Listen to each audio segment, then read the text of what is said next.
Fado comes from the Latin word fatum, for fate.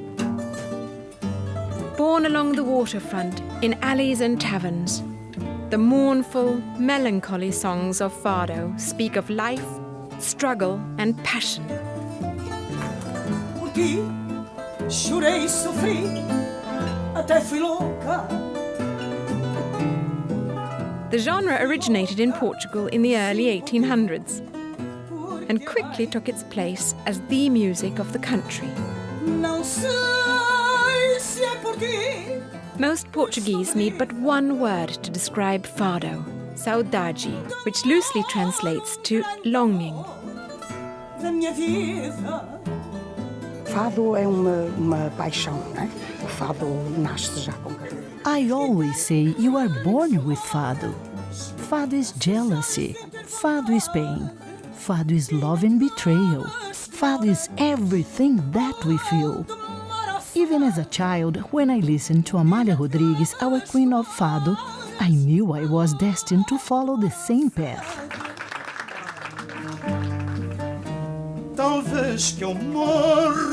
It's been said Fado is actually a window into the soul of the Portuguese people. And after one evening, it's easy to understand why.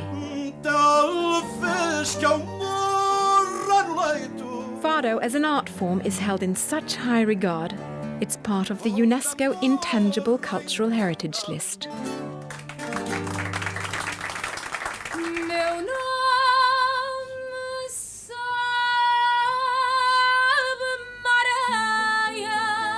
Fado is sung with such passion that even though it's performed in Portuguese, you'll swear you understand every word.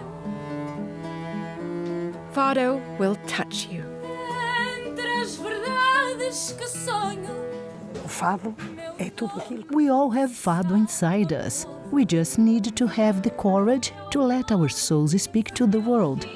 And because many will, Fado will never die. Come explore Portugal with Viking. Let us share with you this country's fascinating cultural treasures.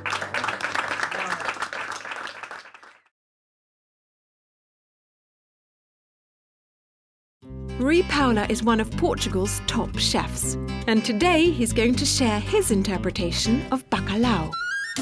There are countless ways to prepare this classic dish that many believe is a Portuguese invention. Curiously, the key ingredient, salted cod, comes not from Portugal, but from Norway. How it became part of bacalhau remains a bit of a mystery. I have my own theory as to why Portuguese eat bacalhau. Because the Vikings came to Portugal, and they probably came with the bacalhau. I don't know these. Grand theories aside, Chef Rui was excited to teach me several of his nouvelle cuisine techniques for bacalhau, starting with his favorite. The name in English is black cod. This is very traditional. No salt, it's a fresh fish. In the middle, you have the salt cod, a Portuguese salt cod. It's not Portuguese, It's Norwegian. Your country. Yes. And here you have the medium salt. I take the skin and I put my salt, my salmoura, medium salt. To accompany the cod, we included a potato, fresh tomatoes, sun-dried tomato pesto, breadcrumbs soaked in olive oil, fresh Portuguese cabbage, and red pepper paste. We began our bacalhau adventure with the simplest cod preparation, lightly cooking it in extra virgin olive oil. No salt, nothing. 80 degrees, 3 minutes. So while that's cooking, we're going to make the second type of bacalhau, The salt cod, the salted, I put here, with the breadcrumbs. and the olive oil. Okay. And I put in the oven, okay? It's 5 minutes. And the last bacalhau is the medium salt, yes? Medium salt, which you had salted yourself. And then now, tomato pesto, dry tomato, Okay. And let me guess, olive oil. olive oil. Yes, very important. Now it's in the oven, 3 minutes. While the cod was cooking, we wasted no time preparing the other ingredients, which were of course enhanced with olive oil. More. Okay. Thank you. Everything. The olive oil is a good fat. If you put olive oil, it's better. Yes? And ready. Now I make this potato a little more beautiful. I put a little potato. Beautiful. And after, put this. So this paper is to absorb the olive oil. Yes. Just as I thought we were ready to assemble our dish, Chef Rui presented something I'd never seen. Bacalhau balls. It's a little bowl, salt cod, cream and olives. It's pureed. No, in sauce. In a cream sauce. And outside it's alginato. You put here, the bowl, Okay. and after you put here. And you And make twist this. it, yeah. You leave it like this for some time. 2 hours. Okay. All these elements piqued my interest and I couldn't wait to see the final presentation. One potato here, another potato here, another potato here. Okay, this is cabbage. Another cabbage here. And I put one cod here. Another cod. Another time cod. Another time olive oil with a little garlic. Portugal is a wonderful mix of traditions and creative cuisine. We look forward to sharing with you this country's many treasures.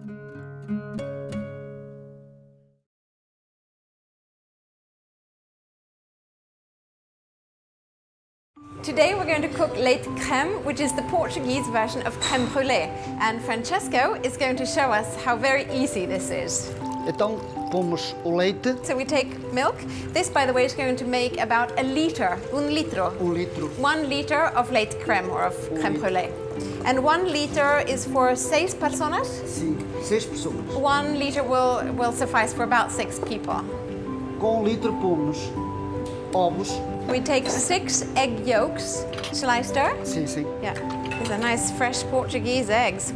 And it's typical in Portugal, leite Sim, sim. crème. Leite creme, Yeah, leite crème. muito bom. So it's a very, very typical dessert here in Portugal. E agora pomos 2 paus de canela, Then he takes 2 cinnamon sticks. uma casca de limão, Then he takes the skin of the lemon. He peels the lemon. e 4 colheres de açúcar, And 4 tablespoons of sugar. Okay. 4, 5, Yeah, 4 or 5, he says. Yeah. 2 colheres de farinha, About 2 spoons of flour, but it's maizena. It's corn flour. Okay, so he's stirring the ingredients all together. It's the limon, canela. Canela. Yeah. Okay, finito. When we've stirred it all together, we put it on the heat. mais ou menos About 10 minutos. minutes, something like that. When it starts thickening, it's about ready. And it's sort of a custard he's making, I suppose. If we're in a hurry, you can turn up the heat, but then you need to stir faster as well. Wow, this is fantastic. It's so Yes. easy. And there we are. It's almost done. It's a beautiful, even sort of velvety custard. Desligou, Yeah, done. Then we transfer it into a serving dish. This can be a deep or a shallow serving dish. So he's taking out the rind, he's not leaving the rind in. He's also taking out the cinnamon sticks. Then you put the sugar on top, about 2-3 tablespoons of sugar for an entire liter of crème brûlée. este é o queimador que já está a quente, pomos ao máximo. Okay, so this is what he's going to use to burn the sugar on top of the brûlée. Vamos agora para queimar, tem que estar bem quente. It has to be red hot. I think that's what you said. Ooh. Aha. So this is a bit different from what I've seen people do before. I've seen them with blowtorches, and it smells like caramel. Aroma con caramel. To finish it off, he puts the cinnamon on top. Tá bom, Fintura. bonito. Bonito. Yeah, muy bonito. Leite crème is but one of Portugal's many tasty treats. We look forward to sharing with you more of this country's culinary delights.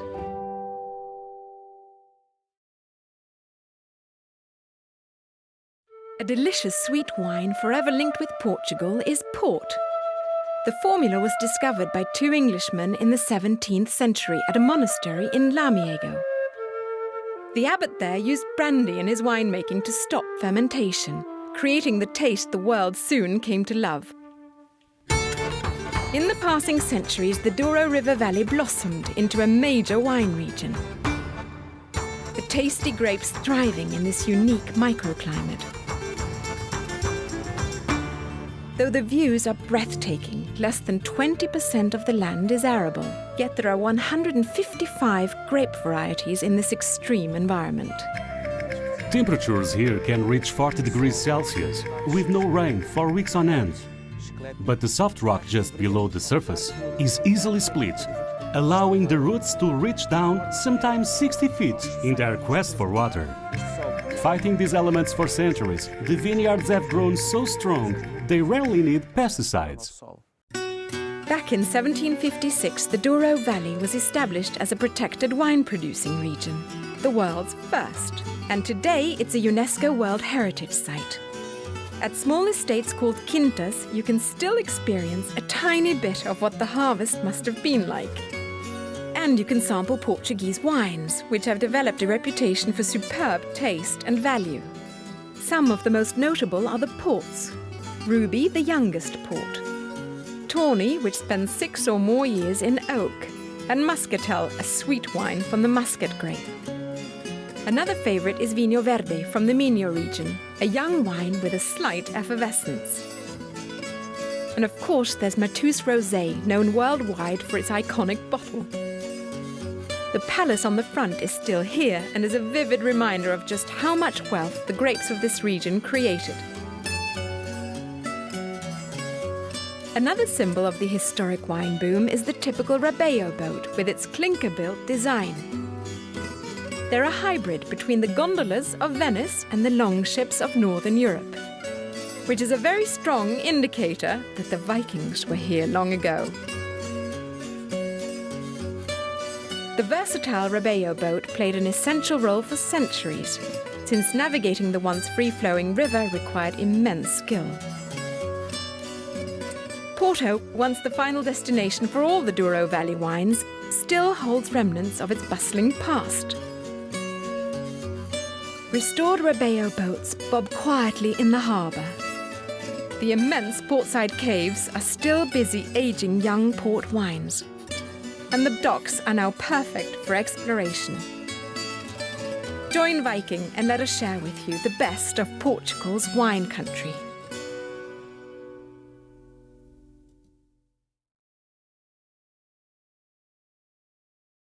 The sun-kissed slopes along Portugal's Douro River are well known for their wines, especially port, which derives its name from the beautiful city of Porto. These fortified wines date back to the early 18th century, and the British, who were at war with France and therefore needed a new source of wine. Initial Portuguese shipments spoiled on the long voyage back home, but then they discovered adding liquor solved that problem, and a new wine was born. The wines became very popular, so the British set up major trading operations in Portugal. To this day, the British Army, RAF, and Royal Navy use port wine to toast the Queen at formal dinners. Port is usually a sweet dessert wine, but also comes in dry, semi-dry, and white varieties. And Luis here is going to tell us a little bit more about port and muscat. Port wine, that is always a blend of at least 3 different types of grapes, and muscat, that is only one type of grape, is a golden grape. How was port invented? A demand from the British. They want some wines to put in all countries. They start looking to a strong wine with more alcohol that during long trips continues good. They start putting whiskey from Scotland and Irish in the wine that is fermenting. The whiskey, it was so strong that stopped the fermentation. Which means there's more sugar left. Yes, it's true. And so here we have two different types of port. Yes, Karina. What we have? We have the first type, the youngest, fresh, fruity. It's the wine that we serve like an aperitif. We can feel the fresh and sweet fruits, red fruits. So how long has this been fermenting for? Oh, the fermentation of this wine, 48 hours, 72 most. And we stop fermentation with the alcohol. So what we have? Much more red color and nose, and in mouth it will be fresh. Okay. Saúde. Saúde, thank you. The tawny, it means blonde. It means that wine have development in oak. It will be more sweet. The big difference is the time in oak. The color, you can see the two is not the, it will be a little bit more brown or looking there. Yeah. And in nose, Yeah, it's not so fruity. we advise always a tawny with a dessert, chocolate. Very good, very good. So, let's try this. Smooth, complex. I'd say this is almost a dessert in itself. You don't need anything more. Yes. So the ruby is the younger port and the tawny is the older port. The ruby has been in the oak barrel for how long? 3 years. 3 years. 2 years to call it a simple ruby. To call it a simple ruby. And the tawny has been 6 years, so twice as old. Yes. Then we have another bottle here, the muscat. So we start planting muscat at 140 years ago, after phylloxera. And we start making these muscat the same way than port wine. But muscat is a golden grape that gives us this It's a much lighter color. much lighter color, yes. Only orange, apricot, honey, tangerines. That it I will can even stay. smell it. Sweet attack, Yes. fresh ending, easy, and a good aperitif. I hope that you like it. Saúde. So, Saúde, cheers and welcome to Vikings' exploration of Portugal and its wines along the Douro River.